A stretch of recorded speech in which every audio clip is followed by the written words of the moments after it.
It's one small step for man, one giant leap for mankind. This is the Cosmick Voice.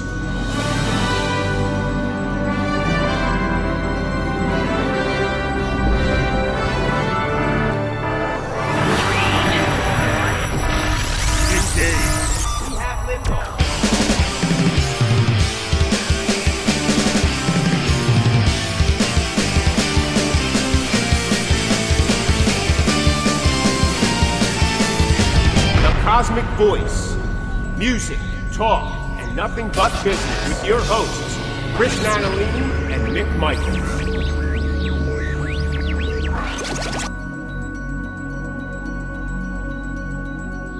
Hello, everyone, and welcome to the Cosmick Voice. This is Season 6, Episode 20. I am here with my co-host, Chris Natalini. Hello, everyone. And I am Mick Michaels. Welcome back, everyone, to another show. Chris, how are you, sir? What's going on, Mick? I am doing well. How are you, sir? I am doing well. And as we are episode 20, we are creeping into the spring. Yes. It's longer days, brighter sun, warmer weather. Summer's around the corner. Oh. Speedo weather for you, right? Oh, yeah. Yeah, that's it. That's me. That's what you want to see.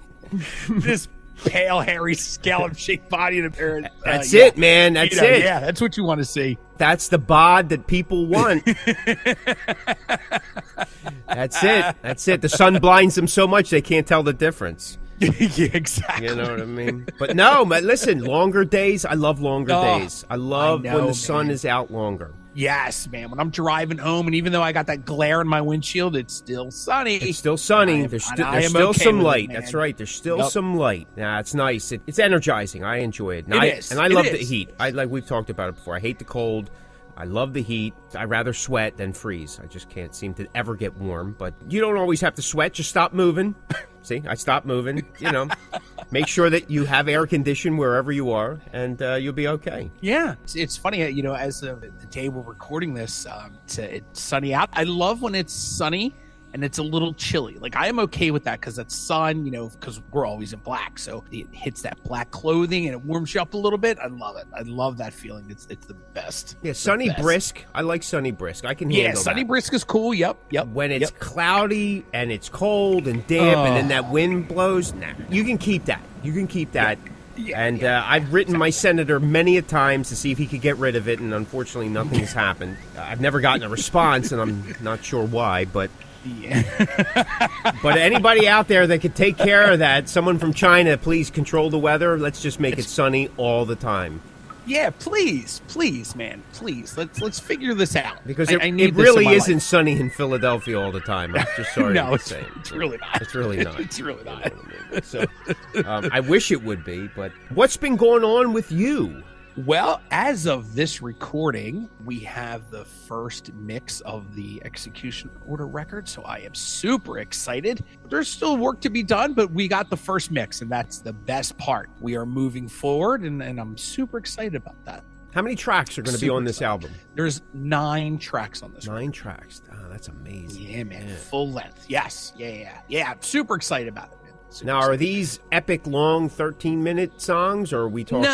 No. We have, I think we have, one kind of Black Sabbath-y type long song. But no, they're probably all around the 3, 4, 5-minute mark. Nothing, all right, good. Yeah, good. Nothing too. We have a couple of short ones, but nothing crazy. I think it comes in around 30, 40, 45, somewhere in there. I don't think it's any more than 45. I might even be pushing that.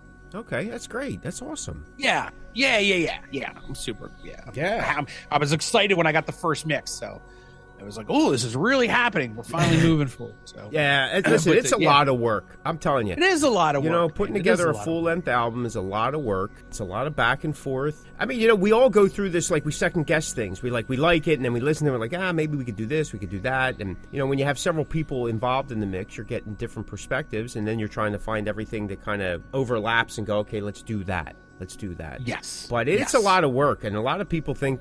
I don't know what a lot of people think. but any musician will tell you, any band will tell you that when you're putting together a full-length album, it's time. It's a lot of time. Even in the digital age, it's a lot of review. Sometimes sometimes the recording and all goes smooth, but then you're like forever in the mix. Let me ask you a question. As of the recording, you guys are getting ready for a release of a new record. Yep.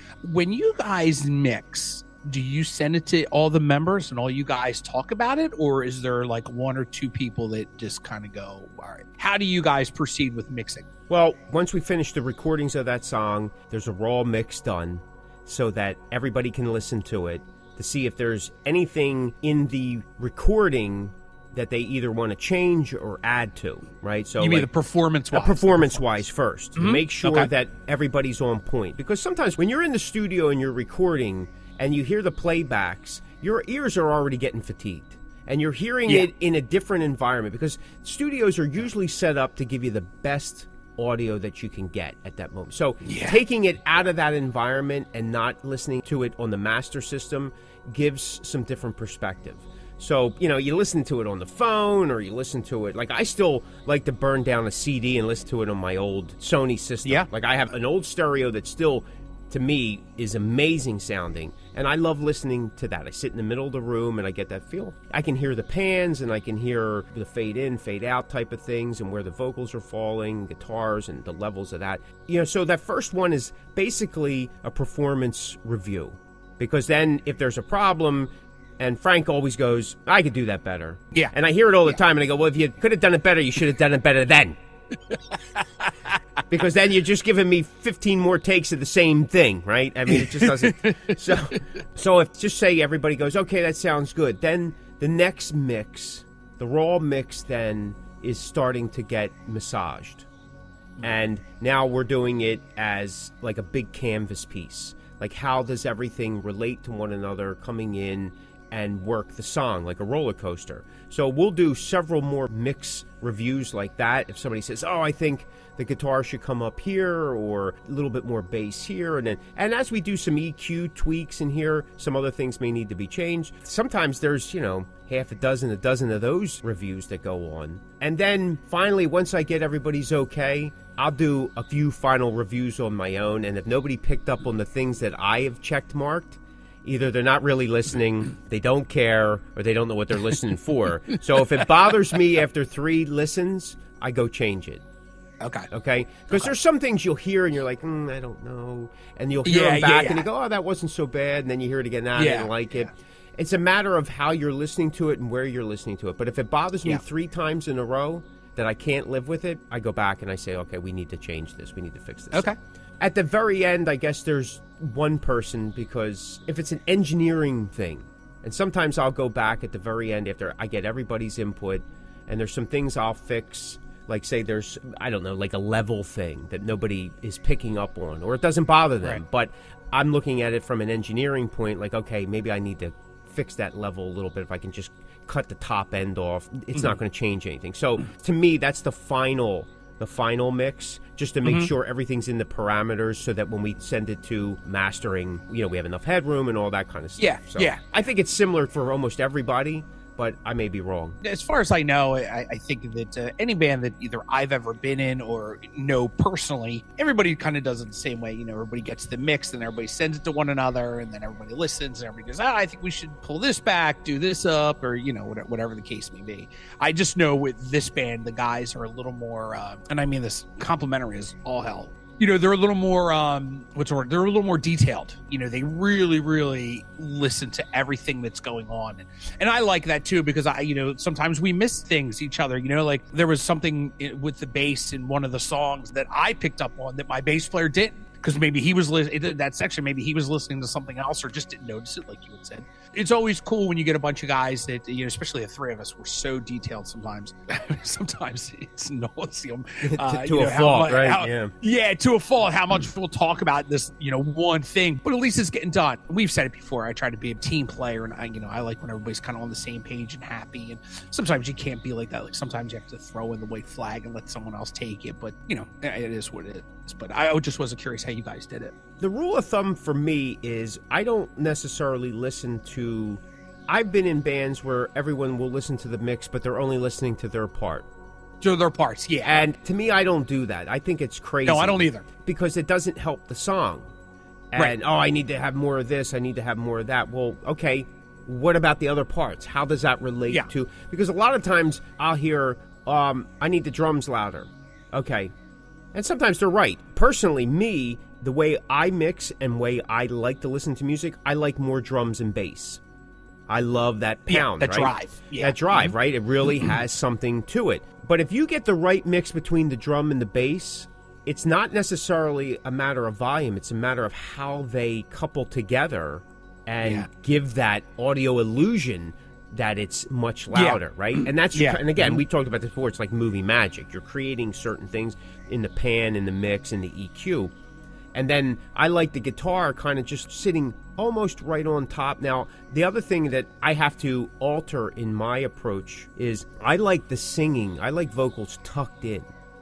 And that's how they used to be. But now they've become more where they're sitting on top. I don't care too much for that, but I understand that's the way it is more today, and especially with a vocalist who's more predominant in the band, like a Rob Halford or Dio or something like that. They're showcased. I get that wholeheartedly. My hardest thing to mix quite often is the vocals because of where I like to put them in the pocket and where other people want to tend to hear them. So I try to find a happy medium where it's not too much. Yeah, I just can't I mean, there's a lot of even national type recordings that come out where the vocals just popped right on top of the music, and it doesn't sound like they're together. You don't have to hear everything to get in my opinion, to get the message, to get the impact. Sometimes it leaves it to a little bit of a, but that's just me. So that's where we're kind of debating back and forth, and there's been a lot of experimentation over the years with that placement to make everybody happy, but also to to maintain a certain standard. Because if you're having younger people, and by younger I mean say people 35 and under, they're reviewing your material, they know a certain production standard quality, something they're used to hearing, and if it doesn't fit that, well, so for the bass drums, for me, I don't like that big click sound. Yeah. Like, that's modern, right? I can't stand it. I hate it. I like the thump. Like, I'm still from the 70s, early 80s. And my music has that. We don't have that. Right. I want to hear the drum. I don't want to hear the pedal. That's my opinion. Yeah. So, I still have that. And I know I've caught flack about it, even from labels that go, oh, we need you to have this drum. I was like, well, that's not our sound. If I do that, it changes what we do. Because when we play live, when I'm doing the sound, I keep that thump because that's part of what we write. So 100%. That's just what it is. I mean, there's so many ways up that mountain, and there's so many good stuff. Nowadays, you talk to a lot of these engineer guys. I've worked with Bill Matoyer, and I wanted to shadow him one time. I was talking to him. I says, hey, would you mind if I came out and I spent a couple weeks with you, apprentice and all that? He goes, nah, I don't do good with that stuff. So I started asking him questions, and his advice to me was, and I think I've said this before, is just keep turning the knobs till you like the sound. Because, this is a top-notch, right, producer, engineer, Metal Blade Records, Slayer, Wasp, Armored Saint, you name it, the guy's listening. And he's just telling me, just keep turning the knobs till you like the sound. That's it. And I says, okay, Bill. And that's what I've been doing. I've been doing it for it works, 10 years. It works. Okay, I don't like that. Let's turn it here. And sometimes it's just a little tweak. So thank you, Bill. Best advice I ever got. It's the Ruster Boss. Take it down. This is Stephen Pearson from Rat, the Rat Bastard. You're listening to the Cosmick Voice. So it's funny, man. It's really funny. It is. To me, the mix is always more stressful than the recording piece. Oh, 1,000%. Nowadays, there's so much stuff to listen to. In this band especially, like, we don't listen to it on one thing. We listen to it on everything, right? Phones, cars, Amazon speakers, like everything. That's how we do it, because I know, for me, I know what I listen to music on a daily basis. And it's many different things depending on what I'm doing. If I'm in my studio, I have my little Echo Dot. If I'm downstairs in the kitchen, I may have my Bluetooth speaker or my record player that has Bluetooth in it. Or if I'm in my car, I'm listening through my phone. And like you said, burning it to CDs, playing on a CD player. There's so many different things to consume music on. And now it's just, mixing is just, They always told you, like back in the day, like when they either gave you a cassette or then in the 90s when you started getting a CD, take it and listen to it on different things. Yep. So because you're going to hear it differently and it reacts differently. I don't know why that is, but it just is. It's the system, it's the speakers, it's the compression, it's the EQ, it's the power of that system, and it always sounds good on the system it was recorded on. That's a thing that gets people through. Like, it sounded so great in the studio. Yeah, because it was recorded and mixed there. Everything's in line. That's why they would tell you to take it here. And that's one of the reasons why back in the old days, they used to crank those masters up when they made those plates so that they could get the biggest bang, right? And they were getting louder and louder and louder. Because volume sometimes perceives power and depth to songs. And some of the Project studios of the late 80s and 90s, they were just pumping volume and then giving it to you on the CD, which didn't have the same dynamics as tape did. Yeah. Yep. And it happened to me. There was several albums that I had done in studios where they left no headroom for the mastering. I mean, we were just guys that played guitar and whatever. We didn't understand all that. Just record, go. Okay. Yep, go. 1, 2, 3, go. You know, that kind of thing. Yep.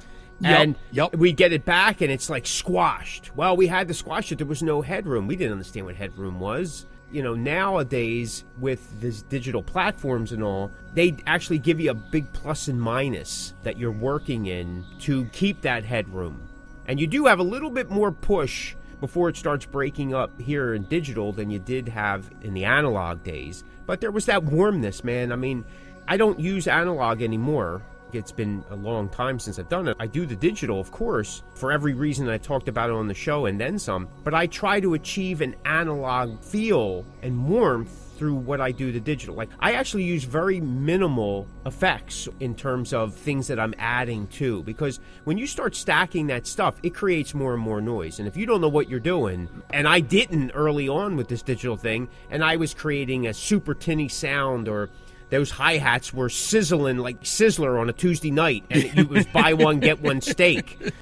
That's why the mixing portion has always been super stressful for me. And I sometimes find I go back to albums that I really like, really enjoy, and I listen to them over and over, like, how did they get this? So I have it on my brain when I go to mix our stuff. There was a time, especially with this band, early on, that every time I got into Mixdown, I found myself, and I didn't realize it at first, I was going back to Kiss albums.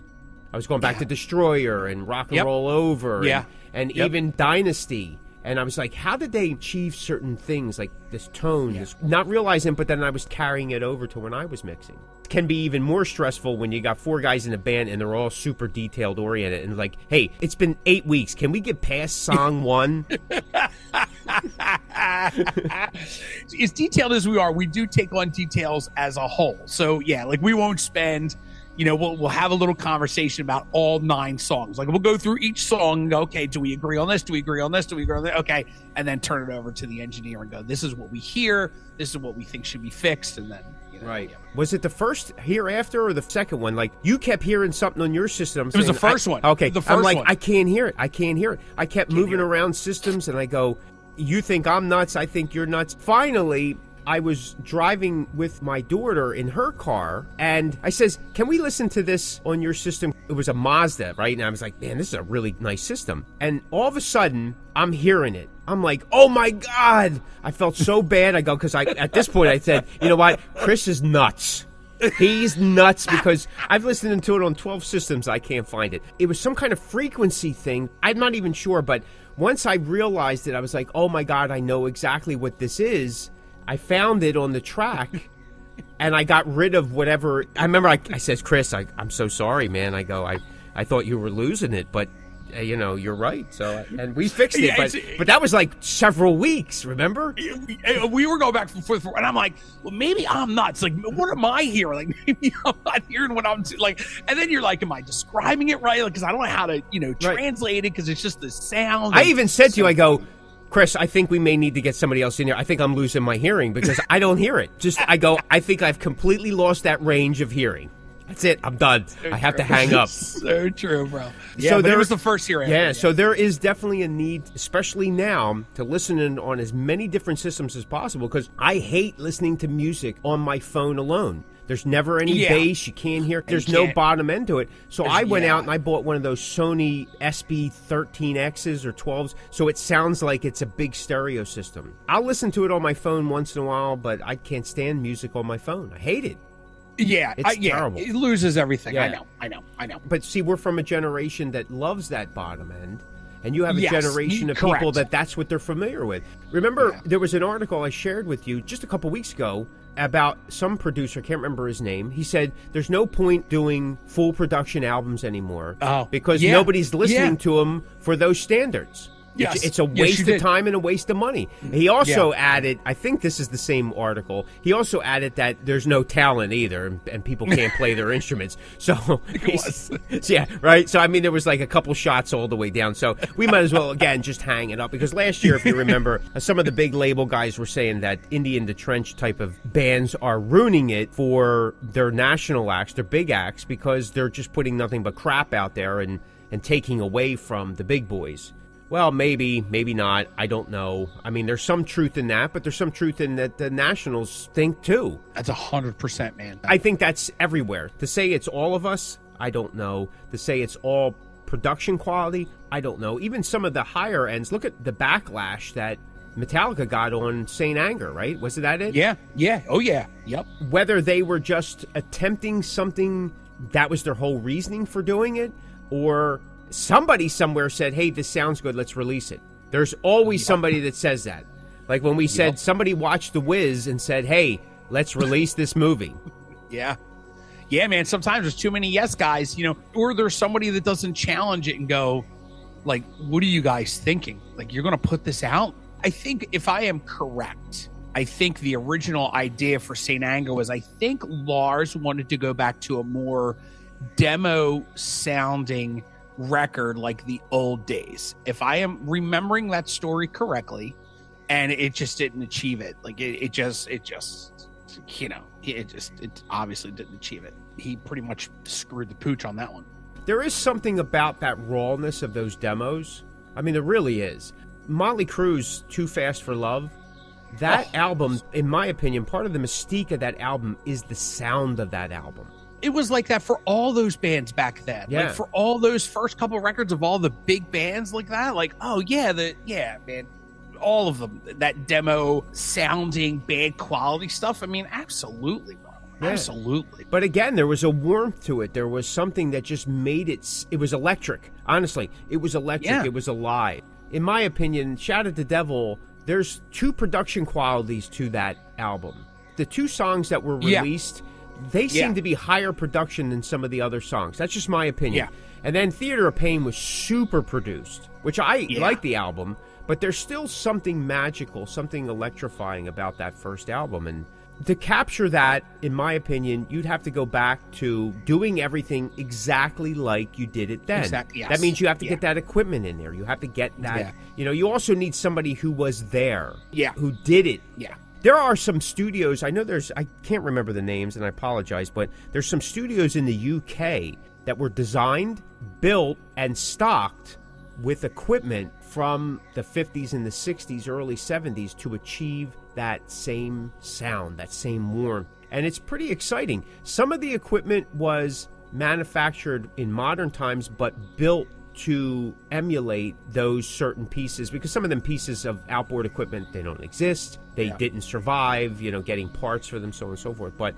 it was very interesting. There's a movement of people that still like that and enjoy it. Yeah. I know it's not mainstream, and we talked about this in several episodes. Mainstream has nothing to do with quality and or what people really want. It's what people think are going to generate money, and that's the difference in the music business and being passionate about the music you do. There's a huge difference. And again, you don't know that going into it. I mean, like we talked about before, we didn't know about the business. When I was 16, there was no business. The business was I strapped on my guitar, I plugged in, and I turned it up. That's it, man, right? That's it. I mean, to some degree, it's still like that for me. You know what I mean? When we get that half an hour to play on stage, it's like, you know what? I don't care at this point. Whatever, man. Yeah, I'm going to play. You're going to play with the sound out there, whatever you want to do, and then it's back to business from that point forward. Yep.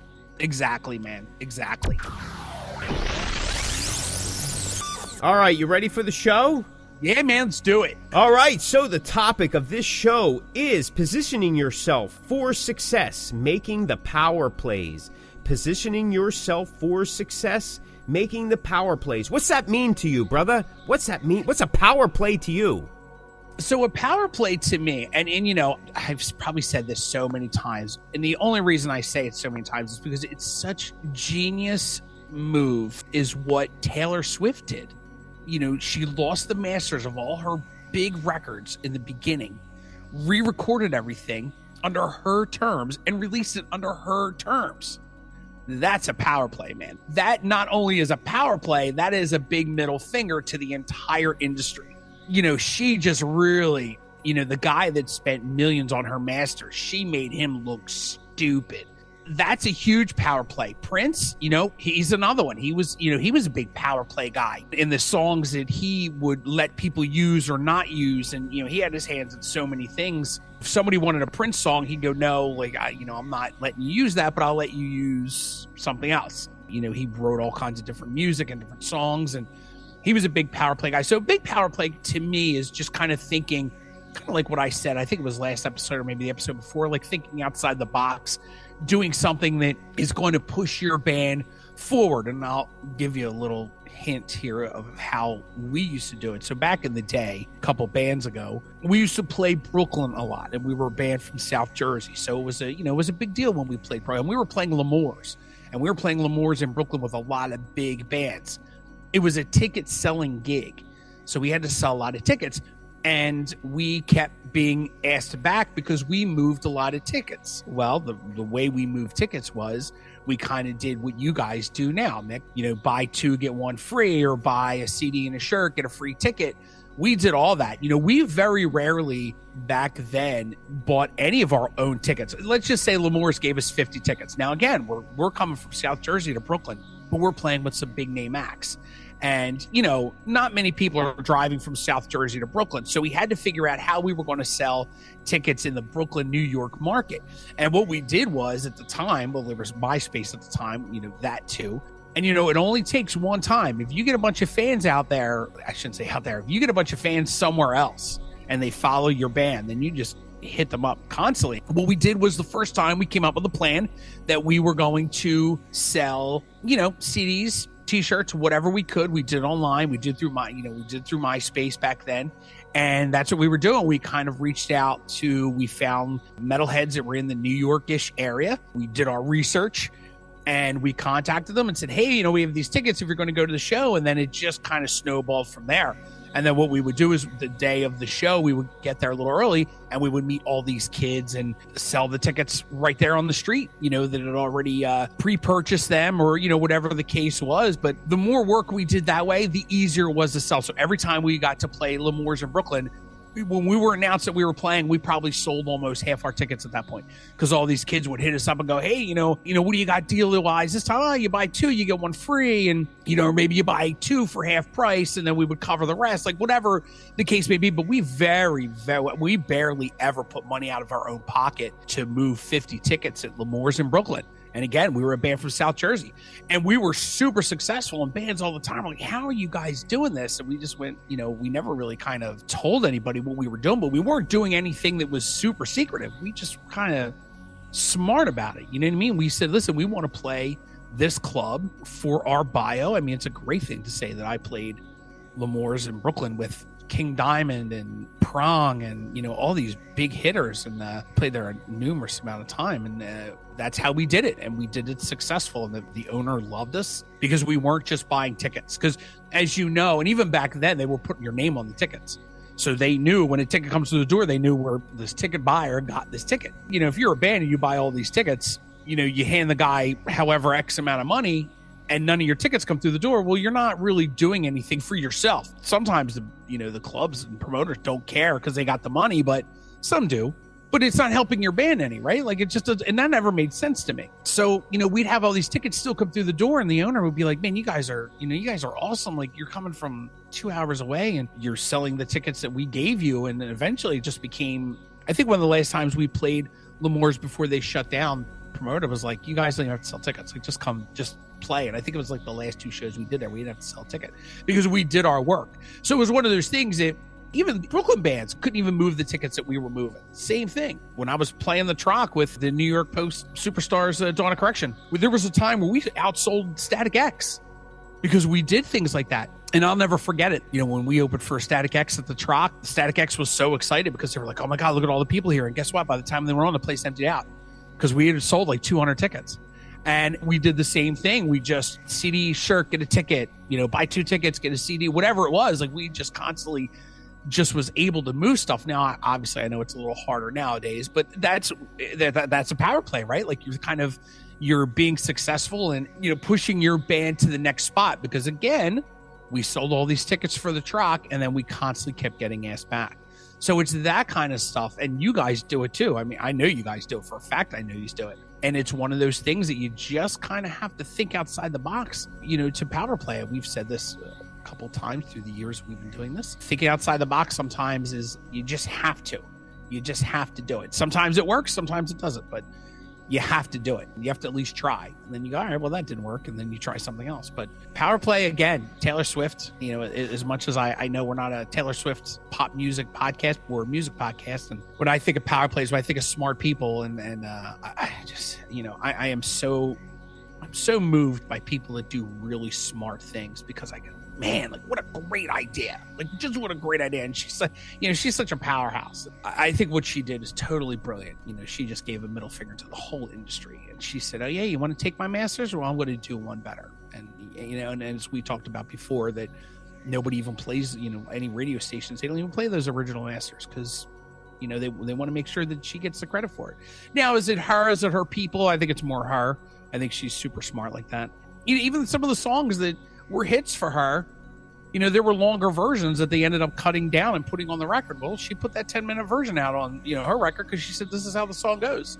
Nobody's cutting down my music. It's my song and I'm putting it out. Kiss kind of did the same way, right? Like, I mean, back in the day, they cut out the record label. They did everything themselves, right? Wasn't it Walmart? Like they put a deal with Walmart and they had a big Kiss the day of, when Monster dropped. When Monster dropped. That's it. Yeah. They, big you know, display and they bought shelf space and, you know, I remember the day it came out. I remember driving to a Walmart and I remember being there when the door opened and I remember going in and seeing the little Kiss display. Now, the Kiss display that I saw wasn't as big as the internet had led me to believe, but I think it was probably in bigger markets that the Walmart, you know, shelving space was a little bigger. But I mean, I left there with, you know, Monster and a few other Kiss little items, little trinkets and stuff that I like to have. And they did it, man. You know, just something that they did. Metallica is the same way. You know, what they did with their latest album, 72 Seasons, they put on this big pick it up at your local record store midnight sale thing. And guess what? I was there at midnight and I had a great time because the guy that ran the record store, like he had all these little posters and all these promotional things and he ran a contest and it was really cool. You know, I got to hang out at a metal record store with a bunch of Metallica fans and, you know, we got to hang out. We got to listen to the new record and it was just really cool. It was a really cool memory that I walked away with for the new record. And I just think it's a power play that is super smart. I mean, you know, they gave away posters and picks and, you know, for just buying a record under Metallica's label. It's not even on a major label. Like it's on their label. And I think it's a great idea. I do. So real quick, with the Taylor Swift, the original records, are they still being manufactured and sold? Are there any out there? Yeah, I think it's just that are still sitting out there. I mean, obviously people bought them when they originally came out, right? You know, she lost the masters. And I think that if I understand the story correctly, she thought she was going to be able to buy the masters. And then when they went up for sale, or I don't know how, you probably know more than that on the inside, like that, like how that works. She lost it. The guy that I think he owned the record label or something, I guess he thought he was going to re-release all these records. So he bought the masters and she was so mad. She beat him up in the press and then she went in and recorded and nobody knew, like she didn't even announce that she was doing it. She went in and re-recorded all the original songs the way she had initially intended them to be. And, you know, she put them out and it was like one after another. It was like bang, bang, bang, bang, bang. She released all these old records, never told a single soul. And then I think the first single she dropped was that 10-minute song, the original 10-minute version. And it just lit the world on fire. And now, you know, we've talked about it previously where even iHeartRadio is like, iHeartRadio is one of the biggest radio conglomerates in the country, maybe even the world. And they go, yeah, we're not playing the original songs. We're going to do Taylor's version. That's amazing. Genius, man. Yeah, it is. It is amazing. Yeah. Bro. It's amazing that she can't even get her own masters, but that's nothing new. Well, right? that's Like, nothing we've new. heard this I from mean, before. Paul McCartney lost rights. I mean, that's just a common thing. I mean, depends on how that contract is worked out. They may not have first right of sale. Yeah. Chances are they probably don't. You know, that's why Michael Jackson was able to come up and swipe the Beatles catalog. I mean, Paul McCartney was never even given an opportunity. Isn't that amazing? Yeah, it's a weird thing, man. It's just a weird thing. I mean, even Michael Jackson wound up buying part of Sony's. When Sony gave him a bad deal, he went back and bought part of their catalog that he controlled it.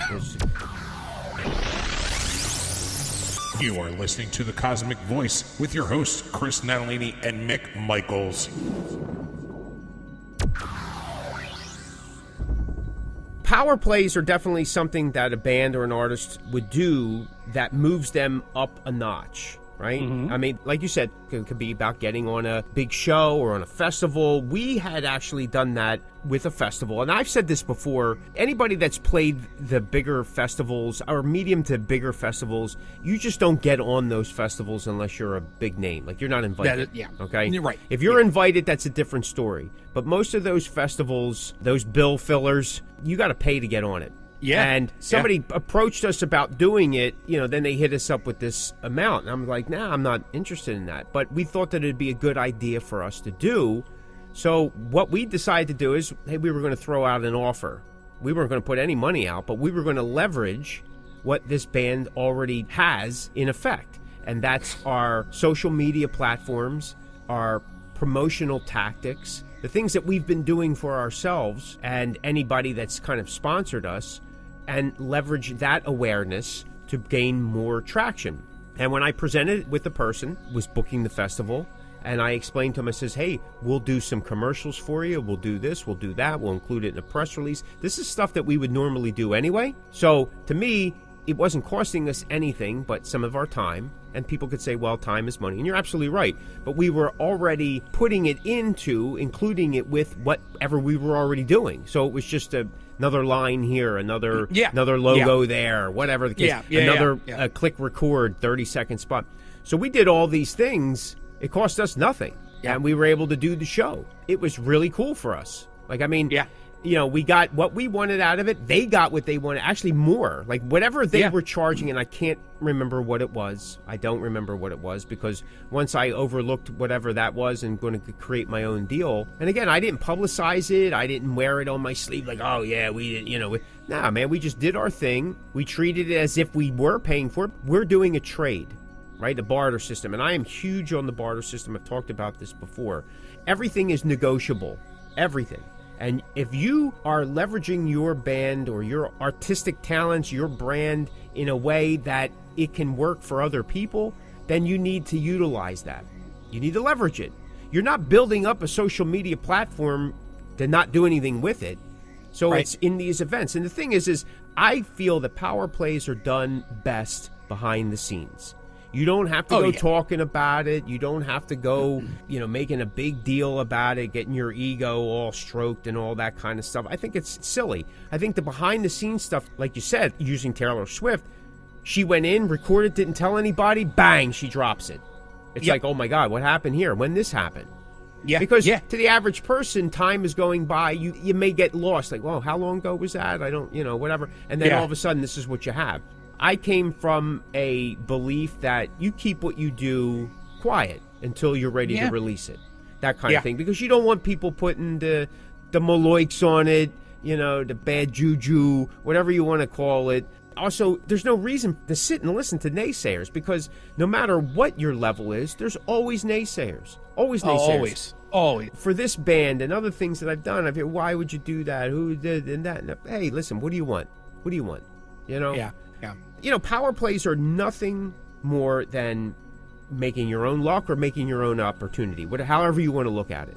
Kiss did it when they were at the Regency. They booked the Brats and somebody else, and they positioned themselves in a way that they would get the biggest bang for the buck without positioning themselves as the headliner. If you've read that story, right? Yeah. So, and it's nothing different than what big businesses do, buying out their competition behind the scenes or buying controlling stock in a company. Again, there is a moral and ethical piece to it. It depends on how you do it. If you're okay with stepping on people, then, hey, listen, hey, I can't tell you what or what not to do. It's just not morally and ethically correct, because if it doesn't work, chances are you're going to be stepped on somewhere down the line, right? Whatever you do to somebody else, it sooner or later comes back to you. It really does. That's how life works. It has nothing to do with beliefs and karma and all that. You can call it whatever you want, but every dog gets its day. That's what man. That's it. If that's karma, well, then there you go, man. So be careful who you bite, because chances are you're going to get bit a couple times. And then probably some places you don't want to get bit. But, you know, utilizing that opportunity to be on that festival, but doing it in a way that I wasn't paying for it in terms of out-of-pocket cash. And, you know, because, again, everybody's trying to make some kind of money. How many of the bands did jump on like that? Well, that's what sometimes you have to do in this business. We talked about it. It's a part of the business. It's not a part of the business that everybody likes to talk about or even admit to, but it happens. It happens.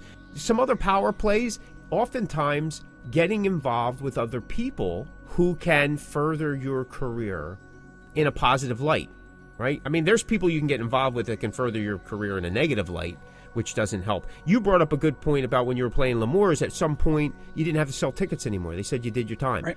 I have several venues that have now, you guys have put your time in, you've paid your dues, whatever. There's no tickets required. We just want you on the show. We'll pay you something because we know what we're getting. We know what we're getting. You want to create power plays, you go back to season 1 and conducting yourself like a professional. It doesn't matter if you're on Sony or Columbia or if you're paid a couple $1 million a year or not. That doesn't mean that you don't treat yourself as a professional. Whatever you're doing, you should be doing to the best that you can. And that's going to create opportunity for you. It's just the way it is, right?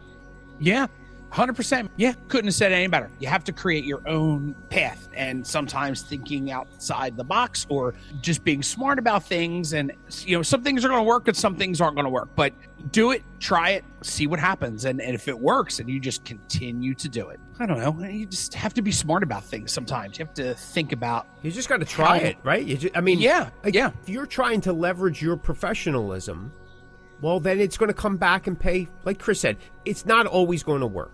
Even if you get it to work, doesn't mean that it's going to work out the way you're hoping it. I've leveraged the brand and our ability to generate some awareness, and it didn't work out the way we hoped. It just happens that way. This business is hit or miss. If it was a guarantee, everybody would be winning Grammys all the time. Right? It just doesn't happen that way. But I think to err on the side of betterment, professionalism is always the way to go. Because at least you have a track record. If somebody has any question, well, here's your track record. Yeah. I do interviews with the Cosmic View. I get press every day from PR companies all over the world, labels, whatever, that they're looking for press for their artists, their releases, whatever. So if it's somebody that I feel that my readers are interested in and or I may be interested in, I'll reach out to them.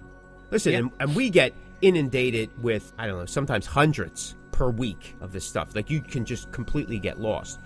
But when you reach out to somebody who's reaching out to you for that specific thing, and they come back to you and they go, well, what's the upside of doing the interview? Well, wait a minute. You contacted me. You know what I mean? So, the artist wants to know what's involved in this. Well, then the artist isn't doing his due diligence into hitting every market. But so I had to write up a little thing like, hey, we have this many readers per month. That's a whole demographic of people you can, so on and so forth. I had to give stats and stuff. At the end, just said, listen, if he wants to do it, he wants to do it. If he doesn't, that's it. But I wound up using that little write-up as a piece to my promo, so it actually worked out for me. But the point is I have a track record that I could utilize. Could that track record be better? Sure it can. I have that listed out too. I've interviewed some top-notch guys, and I've interviewed people that nobody heard of, probably aren't even around. But the goal for the Cosmic View is where the stars always shine bright, right? So it doesn't matter who you are. It's about what you're doing and how you did it. It's about the individual who makes the artist, who makes the brand. That's my goal of the Cosmic View. But when you're faced with these kind of things, it's like, well, go on the website, check it out. Make a determination on your own. You can see if guys like KK Downing or Jeff Tate are spending the time to talk to us, and then I guess to me, that sounds like a pretty good deal. And your guy, I'm not even sure who he is. But I also think that doing stuff like that, like if I'm the artist that you're interviewing, and, you know, the thought is, well, nobody really knows, you know, who he is or who this person is. And I go, yeah, but I don't know how many people are going to see this. So what am I losing out of doing this interview as an artist, right? Like, it could only take one person that could change everything. Right. So you just go, all right, well, my power play is I'm going to do this interview with this Cosmic View website and see what's the worst thing that can happen. Nobody sees it. But you know as well as I do, people do say it. It gets around. So you go, all right, I'm going to give it a shot and see. And, you know, you're not wasting anything but a little bit of time. No, and it becomes part of that artist promo package. You want people to see it, then you include it in your newsletter. You include it in your postings. Hey, check this out. I just did this. I just did that. I just did this. Listen, Powerplays can be anything you want. It doesn't have to be such an extreme thing like you're going to take over Coca-Cola or something like that. It could be as simple as, hey, I want to position myself as the middle band for this show. And maybe I contact somebody and I introduce myself to them. Not going to come reaching for you. Right. Here's the thing. I'll give you an example. With our previous drummer, our original drummer of this band, huge Striper fan. I was a huge Striper fan. We loved Striper. Striper at the time, this was many years ago, was coming to some little venue like Weston, PA. Prior to that, a lot of those bands that we loved at that time kind of took like a back seat to a lot of what was happening. So I contacted them. I said, hey, listen, this is who I am. We're from the Philadelphia area. If you ever need a band to open up, we would love the opportunity to do it. That's it. I send them some things. I did that to a few other bands too, because I figured, what's it going to hurt? Nothing, right? Nothing. I know that seems presumptuous, but hey, listen, you know, when you're younger, you got a little bit more of a set. Okay? You take a shot. Who cares? You take a shot. Right. What's to happen? I've been hit harder than anything that email is going to come back to me. Exactly. Right? So when they came to this little venue, there was no opening act. I contacted the venue, contacted the booker, never heard anything. Well, it came that show wound up being canceled because the venue wasn't big enough. They had moved to another venue. That venue wound up contacting me for my band. And they said, you were the first band we thought of because you fit the profile of that era. Would you want to do it? I said, yeah. So I opened up for Striper. You were at that show. I was. It was a great show. I think it was their. It was a great show. It wound up being, by the time it all passed, it wound up being their anniversary tour of, not Shout at the Devil, To Hell with the Devil. Was it to hell? Was it to hell? To Hell with the Devil, right? yeah. And that was a fantastic show. It was a fantastic show. It was packed. Great show. And I was excited. And I got to tell you this, maybe God was on my side. I sold a lot of merch that night. I don't know why, but that was one of those shows that stood out that I sold a lot of merch. I don't know if the Christians were probably going to get me in trouble, were more giving fans, but they enjoyed the show and I sold a lot of merch. So thank you. Did all of that work in my favor? I don't know. Was it all part of the same thing? I don't know. But I'm going to go and say, hey, listen, I reached out to them. Our name was out there, reached out here. And then when they moved again to another venue, we were the first band they called. Right. And I got direct support. And you were the first band they called because you had done some things with that venue before. Right. So they knew who you were. Right. Whether it was we played a local show there or we were doing some kind of national, we conduct ourselves the exact same way. Listen, I know that the PR world talks about you're only as good as the show coming up. There is some truth to that. But in the business world, in the behind the scenes, that show, if it's passed, like you're only as good as how you've conducted yourself in previous shows. If you're an MFer and you're causing problems, chances are you're not going to be back to shows. You're going to have very little shows. That's right. If you're professional to work with and whatever, and that person thinks of you, there's been several venues where I've talked to the owner, they immediately think of us. I don't know why, but for some reason we have something on the brain. And to me, that's a huge compliment. And I don't care if they like the music or not. Some do, some don't, but they just like us as people. They like how we conduct ourselves, whatever. It's always a pleasure. It's simple. Hey, you need something? Hey, can you bring this? Yeah, absolutely. don't mind helping the other band, whatever. Yeah. To me, that's an inside power play that just works. Silent professional, the military calls it. You want to be a silent professional. And we talked about it before. In this business, let the music do the talking on the stage. Everything else, you be a silent professional, and you'd be surprised at how far you go. And your power plays will get bigger and bigger and bigger. Look, I power played Chris Natalini to be on my show. And here we are today, 6 seasons in, baby. That's right. That's right. So I know what I'm Absolutely. doing. And after this, I think season 7 is going to be Chris Natalini presents the Cosmic Voice. And that's it. I don't even think my name's going to be on it after the New York Post thing and everything else that's going on. All his numbers are going out the roof. So what are you going to do? What are you going to... Listen, as long as I'm still part of the train, that's okay. I'll get a seat, probably an economy at this point, but I don't have to pay for it. I get the cheaper... Right, I get the cheaper meal, but that's okay. At least I'm not going hungry. The economy, the silent car. Right, the silent car. The bad internet, right? It keeps giving out. So what do you think, man. brother? You got anything else you want to add? No, dude, nothing at all. That's as good as it is. All right, people, make your power play and make it work for you. If you like that episode, check out some of our other episodes at www.thecosmicvoice.com. Step into the Cosmic Verse and fill that void. Thanks so much for listening. This is the Cosmic Voice. Be sure to check us out at thecosmicvoice.com. Like and follow us on Facebook at The Cosmic Voice. You can find The Cosmic Voice everywhere you listen to online podcasts, like Deezer, Google Podcasts, Apple Podcasts, Spotify, Anchor, Stitcher, and so many more. All right, folks, that's going to do it for us. If you're hearing this message, you've listened to the entire episode. And for that, Mick and I would like to thank you from the bottom of our hearts. And we hope you enjoyed this new episode. And if you did, please leave us a review on Apple Podcasts and Spotify. Also, feel free to let us know what topics you'd like to see covered in future episodes of The Cosmic Voice. And you can get in touch with us through thecosmicvoice.com and, of course, all of the Cosmic Voice social medias. Take care and be safe. You're listening to the Cosmic Voice. Music, talk, and nothing but business.